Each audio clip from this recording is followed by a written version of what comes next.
We're wrapping up this week's action with 5 games spread all over from China to Finland. My name is Andreas Sachenko and you're watching the KHL Update. Welcome to Beijing, China, where Kunlun Red Star play host to Lokomotiv after 2 consecutive wins over Neftekhimik. Railwaymen strike 13 minutes into the game. Andrei Schuster makes a horrific defensive mistake, and that's just easy money for Denis Alexeyev. Loko doubled their lead early in the second period. Diareti finds the rebound at the hash marks and beats Shimon Grubitz for his 3rd of the season.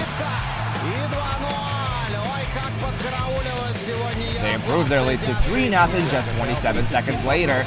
Until Lunder steals the puck short-handed, carries it up the ice and sets up Pavel Kudryavtsev at the far post. Great no-look pass by the Swede.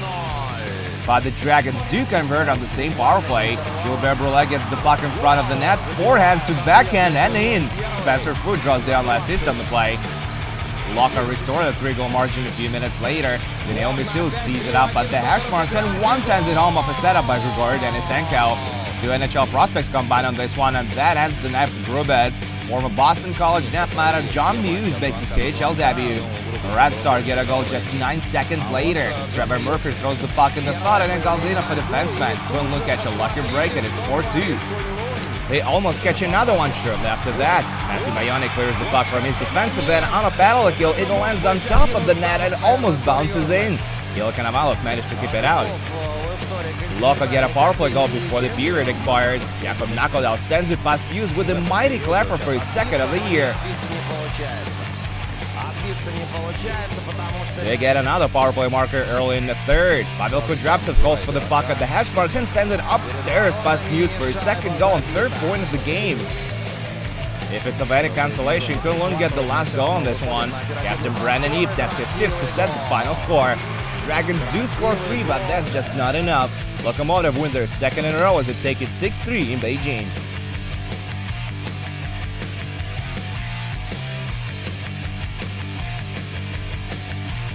We head to Nizhny Novgorod now, where Torpedo defend the ice against the mighty SKA St. Petersburg.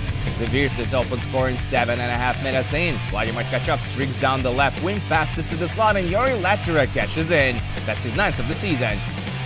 Torpedo even it up 3 minutes later. Daniil Viraev wrists it past Magnus Hellberg for his 1st. Daniil lead and Kirill Rocker for the assist.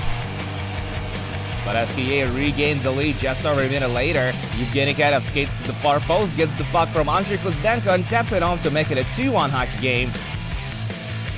2nd period now, Vladimir Tkachov splits the D with amazing moves, but it's Jarnik Koskirana who puts it in. That's a power play goal and it gives SKA a 3-1 lead. They convert on another man advantage 7 minutes later. Maxim Karpov finds the back of the net off a great feed by Koskirana.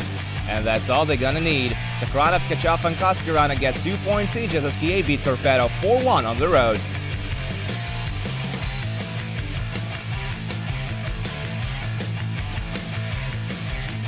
We go to Podolsk, Moscow region now, where Vitas face Dynamo Minsk, who continue their road trip with Dallas Jonathan Rod.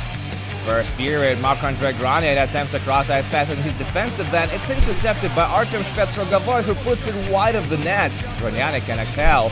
A little later, Jonas Natinen outmuscles his opponent off the rolling puck, gets to the net, but Mikhail Kernaukhov gives him nothing to shoot at.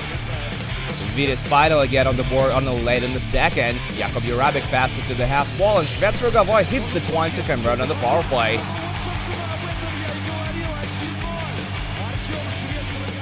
3rd period now, Dynamo give up possession on the breakout. That creates an odd man rush, and Miro Altonen beats Kernaukhov on the stick side. They bag it late in regulation as Jurabek scores on the empty net. Ilya Yezhov stops 28 shots for his 1st shutout of the season. 3-0 in the final.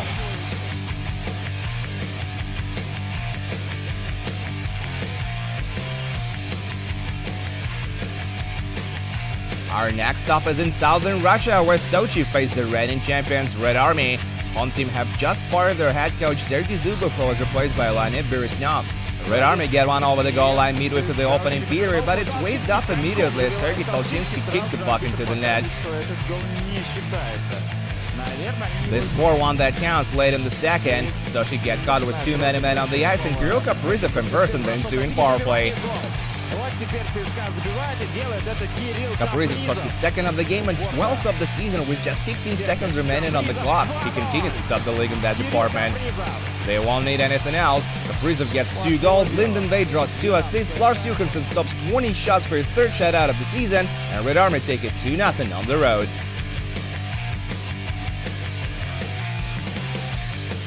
We make our final stop in Helsinki, Finland. Jokeri take on Salawati live tonight. Philip Larsson gets to meet his countrymen better again. The visitors get on the board for 10 minutes in. Even goal between Alexander Kadekin and Dmitry Kugushev, and former Red Wings pick scores his 1st goal of the season. The Jesters level it late in the second. Mikko Lahtinen gets the puck on open ice and beats Juha Metsälä from the hash marks. Jokeri get in front just over a minute later as they capitalize on a power play attempt. Patrick Ontiala chucks it to the slot and Brian O'Neill taps it home.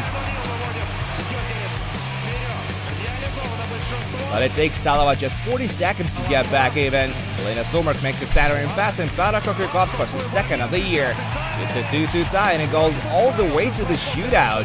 Mikko Lahtinen gets the nod in the 9th round and he wins the extra point for Jokeri. They take it 3-2 in the shootout.